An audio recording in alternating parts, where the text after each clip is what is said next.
Hi guys, welcome back to my new blog. आज के blog में मैं जाने वाला हूँ खेत पटाने के लिए, तो चलते हैं।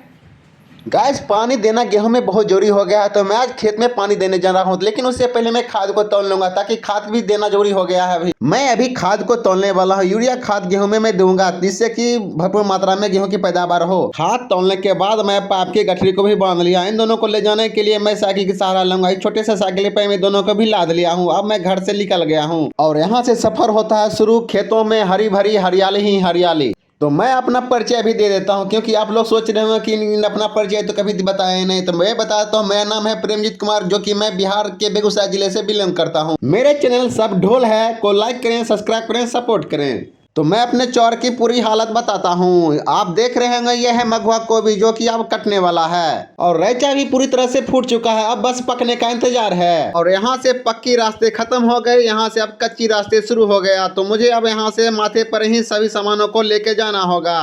तो किसानों के पास गमछा हमेशा होता है, तो फाइनली मैंने गमछे को मुरट्ठा तरफ बांध लिया और खाद को माथे पर रख लिया। इस तरह से बारी बारी से खाद को और पाइप को ले जाके अपने खेत में पहुंच गया। गाइस, यही है मेरे गेहूं का खेत, जिसमें अब पानी और खाद देना बेहद जरूरी हो गया है, क्योंकि अभी अब गेहूं फूटने के कगार पर है। कुछ ही समय के बाद अब गेहूं फूट जाएगा। आप देख रहे होंगे गेहूं अभी घोग में आ गया है। खाद और पानी दे देंगे तो इसकी फसल पैदावार अच्छी होगी। गेहूं की उचित पैदावार के लिए उसके फूटने के समय यूरिया खाद और पानी को पटाना बेहद ही आवश्यक होता है।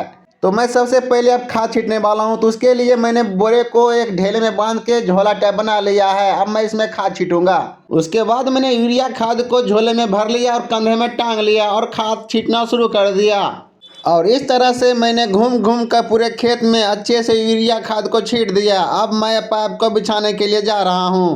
पाइप को बिछाने के बाद मैं पंप सेट को चालू करूंगा। तो फाइनली मैंने पाइप को बिछाना शुरू कर दिया है। बंडल पाइप ले लिया और धीरे धीरे पाइप को पूरे खेत में बिछा दिया। और इस तरह से पाइप को मैंने पूरे खेत में बिछा दिया है। पाइप बिछाने के बाद मैं जा रहा हूँ पंप सेट के पास बोर्डिंग को चालू करने के लिए। और फाइनली मैंने पंप सेट को चालू कर दिया और बोर्डिंग से पानी निकलना शुरू हो गया है। वहाँ से मैं खेत आया तब तक पानी आ चुका था। और फाइनली मेरे खेत में पानी आ चुका है और मैंने पानी का आनंद लिया। अभी पानी बहुत ही ठंडा है। अब मैं खेत को पटाने वाला हूँ। तो पानी आ चुका है, तो मैं खेत को पटा रहा हूँ। खेत को पटाते हुए मैं आपको अपना चौर दिखा देता हूँ कि मेरा चौर कितना बड़ा है, कौन कौन सी फसल लगा हुआ है। अधिकतर मेरे चौर में गेहूं की फसल ही लगी हुई है। आप जैसे कि देख रहे हैं, दूर दूर तक बस गेहूं ही गेहूं है। गेहूं की फसल के अलावे कुछ ही जगहों में रैचा की फसल है। जैसा कि देख रहे हैं, यहाँ पे एक रैचा की फसल है और एक जगह पे रैचा की फसल है। बाकी जगह बस गेहूं की फसल है। कैमरे से मैं आपको दिखाने की कोशिश करता हूँ। वो जो दूर में एक बोर्डिंग चलता हुआ दिखाई दे रहा है पंप सेट, वहां से मेरे खेत में पानी आ रहा है। खेत पटाते हुए मुझे प्यास लग गया तो मैंने पानी पी, लेकिन पटाते हुए शाम हो गया है। और शाम होते ही हमारा खेत भी पूरा पटाया हुआ हो चुका है। तो अब मैंने पाइप को समेट लिया। अब मैं घर के लिए निकल रहा हूँ।